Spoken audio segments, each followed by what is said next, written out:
लंबे अरसे तक अपने बाहुबल से पूर्वांचल में दबदबा बनाकर आतंक का दूसरा पर्याय माने जाने वाले मुख्तार अंसारी की जीवन लीला 28 मार्च को खत्म हो गई। उसने अपने जीवन काल में सैकड़ों परिवारों की जिंदगी तबाह की थी। उन्हीं में से एक थे यूपी पुलिस के जाबाज पुलिस अफसर माने जाने वाले पूर्व डीएसपी शैलेंद्र सिंह, जो प्रेशर पॉलिटिक्स में इस कदर उलझे कि न्यायिक प्रक्रिया की बर्बरता से उबरने में उन्हें न केवल अपनी नौकरी गंवानी पड़ी, बल्कि करीब 17 साल तक कानूनी दांवपेच से जूझते रहे। वही मुख्तार अंसारी की मौत के बाद पूर्व डीएसपी शैलेंद्र सिंह ने मुख्तार के परिवार द्वारा लगाए गए सभी आरोपों का खंडन किया कि अंसारी को जहर दिया गया था। साथ ही उन्होंने सुनाई अपनी आपबीती और मुख्तार अंसारी के आतंक की कहानी। आप बिल्कुल सही कह रहे हैं। बात 2004 की है, जनवरी की है, आज से 20 साल पहले की है। और मुख्तार अंसारी का जो भय का साम्राज्य था वो चरम पे था। और सरकार द्वारा जब समर्थन ऐसे माफियाओं को हो जाए तो आप समझ सकते हैं। मैंने अभी आपसे कहा कि वो खुली जीप में मऊ दंगों में घूमता था, जहाँ कर्फ्यू लगा है। किसी की हिम्मत नहीं हुई उसके प्रति कुछ बोल दे, कार्रवाई की तो छोड़ दीजिए। और उस समय मैंने लाइट मशीन गन रिकवर की। आज तक उत्तर प्रदेश में केवल एक ही रिकवरी है, न उसके पहले कभी हुई, न 20 साल हो गया अब तक हुई है। और उसमें पोटा भी लगाया, क्योंकि पोटा एग्जिस्ट करता था।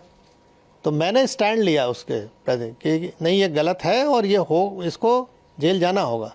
लेकिन मुलायम सिंह की सरकार तत्कालीन अल्पमत की सरकार थी, किसी भी कीमत पे इसको बचाना चाहते थे। और उन्होंने अंत में हम लोग पर प्रेशर बनाया, अधिकारियों पर प्रेशर बनाया। जब कोई नहीं सुना तो आईजी जोन जो थे उनका ट्रांसफ़र, डीआईजी रेंज का ट्रांसफ़र, एसएसपी एसटीएफ हमारे थे उनका ट्रांसफ़र। और अंत में ऐसा माहौल बनाया गया कि मुझे भी रिज़ाइन करना पड़ा 15 दिन बाद ही। लेकिन मैंने रेजिग्नेशन में लिखा और जनता के सामने इस चीज़ को रखा आप लोग के माध्यम से कि देखिए, जनता पॉलिटिकल सिस्टम में आप ही ने चुना है इस सरकार को, और किस तरह की ये सरकारें चल रही हैं कि जो माफियाओं के निर्देश पे काम कर रही हैं। हम लोग चुन के आते हैं, सेलेक्ट होते हैं, नहीं जब तो बोला जाता है कि आप पब्लिक सर्वेंट हैं। आम बोलचाल की भाषा में हम कहते हैं गवर्नमेंट सर्वेंट है, और हो गए हम पार्टी के एजेंट अगर काम करें जिस तरह से वो कह रहे हैं। तो ये गिरावट की स्थिति बहुत ही खतरनाक थी। धीरे धीरे इस पर लगाम लगा है। न्यायालय में अब निर्णय आने लगे हैं जो कभी नहीं आते थे, दशकों तक, 2-2 दशक तक नहीं आए, अब आ रहे हैं 3-3 दशक के बाद। तो स्थिति बदली है, नो डाउट।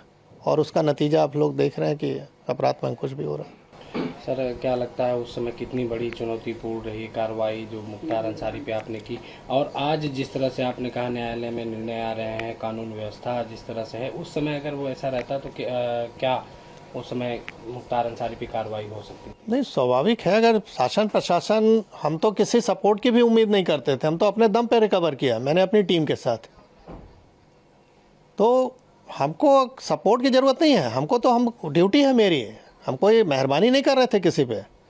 हमारी ड्यूटी है कि ऐसे असामाजिक तत्वों को रोका जाए जो जनता के लिए कहर बन सकते हैं। तो मैं तो अपनी ड्यूटी कर रहा था। अगर मुझे ये ड्यूटी केवल करने दिया जाता, मुझे सपोर्ट की कोई ज़रूरत नहीं। सपोर्ट तो सिस्टम बना हुआ है गवर्नमेंट के कि हमको फोर्स दे रखा है, हमको आर्म्स एम्युनिशन दे रखा है। तो हम तो अपना ड्यूटी अगर खाली निभा दें ईमानदारी से तो जनता को अपने आप राहत मिल जाए। कहावत है कि पुलिस अगर चाह ले तो पत्ता नहीं खड़क सकता, ये हकीकत है। मैंने एज ए डिप्टी एसपी, बहुत छोटा पद था, बड़ा पद नहीं था, लेकिन जहाँ भी रहता था 3 से 4 थाना क्षेत्र जो भी मेरे अंडर में रहे, उसमें किसी की हिम्मत नहीं है, मजाल नहीं थी कि कोई माफिया आके इंटरफेयर कर ले और कुछ वारदात कर ले, क्योंकि उसको मालूम था कि इस अधिकारी के मत्थे चढ़ गए तो हमारी जान जानी है, हम बचेंगे नहीं। आपकी कार्रवाई के बाद फिर आप पे दबाव बनाया गया? वही कि दबाव नहीं बनाया गया होता तो मैं इतनी अच्छी नौकरी क्यों छोड़ता भाई। जब मुझे लगा कि मैं अब कुछ नहीं कर सकता इन लोगों के सामने, तो कम से कम बाहर आके जनता को तो बताऊं कि हो क्या रहा है। शायद अगर हम नौकरी में रहे होते तो ये पक्ष कोई देख ही नहीं पाता कि किस तरह का दबाव बनता है। तो आज मैं जीता जागता उदाहरण हूँ कि इस तरह की सरकार अगर रहे चले तो कैसे आप जनता को रिलीफ पहुँचाओगे। अगर सरकार सही नहीं चले तो अधिकारी काम नहीं कर सकता है। तो मैं बाहर आके इस चीज़ को रखा, जान जोखिम पर अपने डाला, परिवार की जान जोखिम में डाला। स्वाभाविक है कि अच्छी नौकरी के बाद हम कहीं अगर नौकरी प्राइवेट भी ज्वाइन करने तो इनके कॉल चले जाते थे कि इनको निकालिए अपने यहाँ से। किराए का मकान नहीं मिलता था, रात में सामान कहीं लेके रख दिया तो सवेरे वहाँ से खाली करना पड़ता था। तो ये सब चीज़ें देखी, लेकिन अब उस पर ज़्यादा नहीं बोलना है। हाँ, ये है कि जो जैसा करता है वैसा उसको भोगना पड़ता है। ऊपर वाले के यहाँ देर है अंधेर नहीं है। 20 साल का समय लगा, लेकिन वो अपनी मौत मरा। जो डर दूसरों पे कायम किया था वो डर उस पर हावी हो गया और अंत में हार्ट अटैक से उसकी मृत्यु हुई। सर, कहा जा रहा है कि मुख्तार अंसारी की मौत पर पूर्वी उत्तर प्रदेश में बवाल हो सकता है, माहौल ख़राब हो सकता है। मैं एज ए जो पुलिस का अनुभव मेरे पास है, शासन प्रशासन का, मैं दावे के साथ कह सकता हूँ कि कहीं कुछ नहीं होगा। इसलिए नहीं होगा कि लोगों को मालूम है कि अगर हमने कानून हाथ में लिया तो सरकार सख्त है, हम पे कार्रवाई हो जाएगी। और कोई नहीं है ये सब करना चाहता है। वो तभी करते हैं जब शासन प्रशासन का सह होता है। अगर सह न रहे ना तो हिम्मत नहीं है कि एक पत्ता भी खड़क गया। तो मैं अपने अनुभव से कह सकता हूँ कहीं कुछ नहीं होने वाला।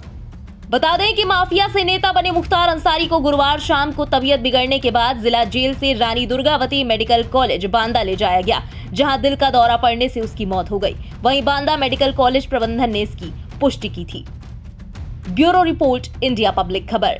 फिलहाल इस पूरी खबर पर आपका क्या कहना है, कमेंट में लिखकर हमें अपनी राय जरूर बताएं। देश और दुनिया की तमाम बड़ी और लेटेस्ट अपडेट्स के लिए सब्सक्राइब करें इंडिया पब्लिक खबर के YouTube चैनल को और बेल आइकन दबाना बिल्कुल ना भूलें।